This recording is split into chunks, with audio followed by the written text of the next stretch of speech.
What you can see is a client's favorite reading chair. This knob on this decorative arm is intact. This one's missing. It's been attacked by a couple of cute little Boston Terriers. This is what remains of the current knob. So hopefully on the redo, we'll be able to put some green apple on it or something to keep the dogs from munching on it.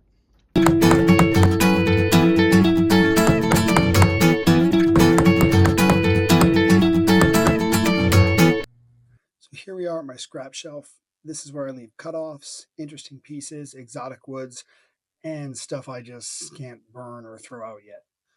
So what we're looking for is a piece of wood that's in this sort of lighter orange tone. Ultimately, we'll stain whatever it is darker to match, but it's always easy to go from a light wood and then make it dark, as opposed to starting with a dark wood and trying to make it light. So here's a piece that looks great. If you look, there's multiple sides here, but a bunch of them aren't great. But we found one good one we can run up against the fence to make a few cuts. Now I've got a reasonably powerful saw that could rip through this piece of wood, but I always like to do it in 2 cuts whenever possible. The first cut will go about halfway through, and the second cut will take off the remaining piece of wood. Now, safety police.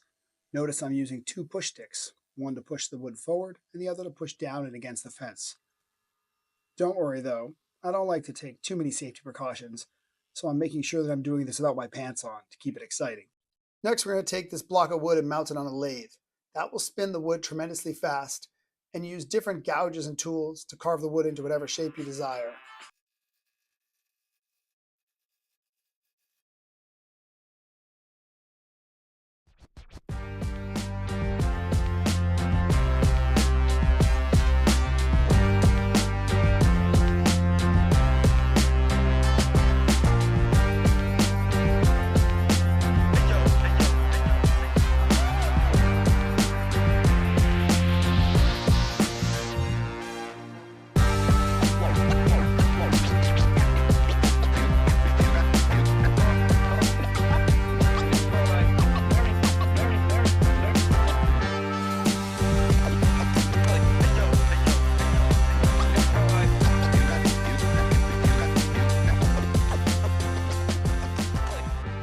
Now, I've been called lots of names. Most of them you can't say over YouTube. Maybe my favorite was Woodman. Now, I still don't know if this guy referred to me as Woodman because he couldn't remember my name, or he truly thought that my only redeeming quality in life was the fact that I could work with wood. But the other day, a friend of mine referred to me as an artist. To me, an artist was someone who just creates, sort of from somewhere deep in their soul. But it reminded me of a great drawing I once saw. This particular artist drew this picture of John F. Kennedy. And when I asked her about it, she didn't claim she was an artist either. She told me she had measured everything out and done it almost mathematically to create this great picture. So maybe she's not an artist, or maybe I am. Either way, I should probably keep my eyes on where the screws are in this block of wood. And that tinny sound is the sound of me chipping the carbide head on this turning tool. Fortunately, this is a simple fix. You just spin the head a quarter turn and you're good to go.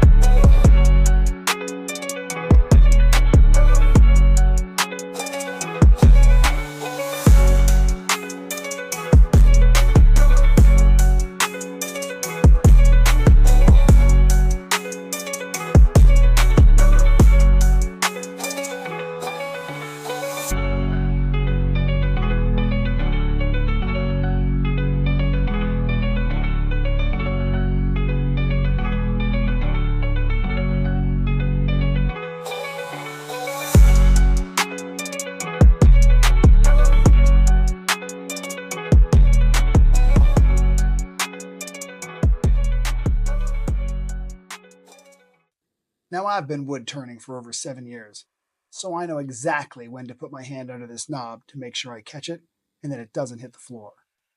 And that's the sound of it smashing into the concrete floor.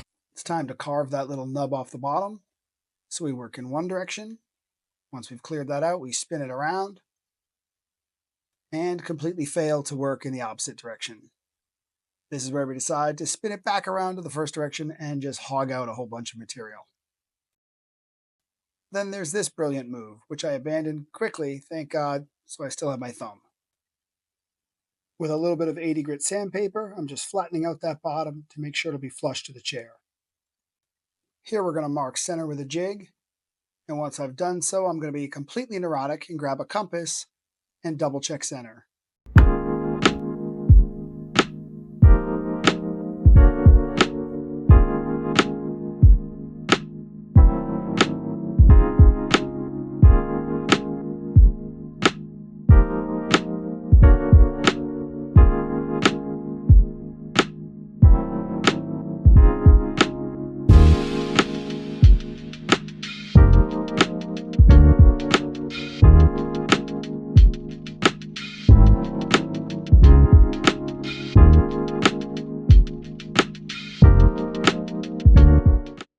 So if you look, we've got that color down.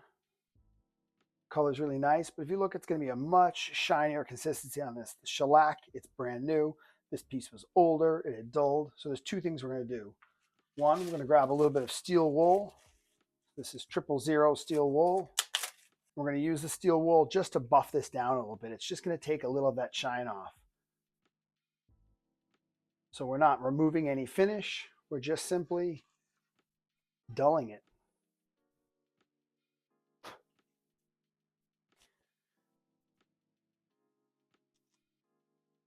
And because everybody knows I like to wipe everything down with my sweatshirt, here we go.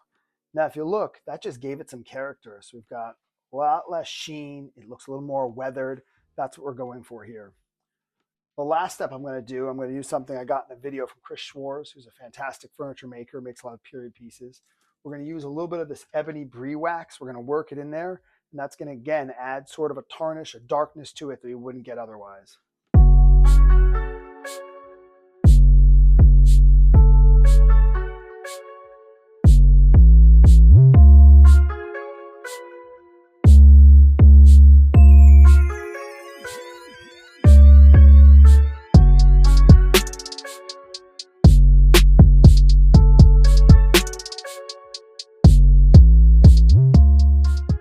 So here we are. Got the knob all done. It's got a great color, a little bit of a low sheen, but it's a little bit more matted out, and you can see sort of that antiquing looks from the brie wax.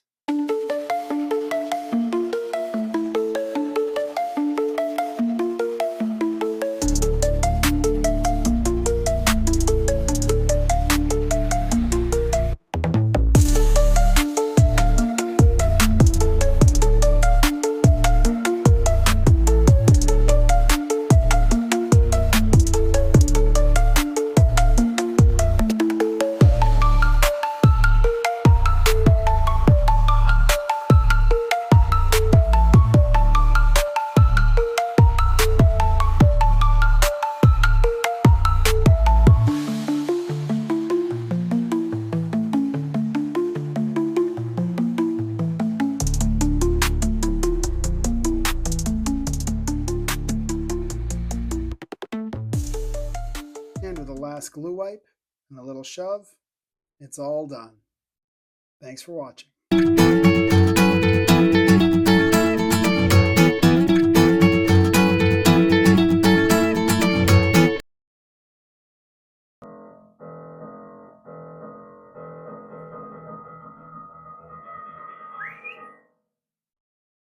Oh, your whistling ruins the audio.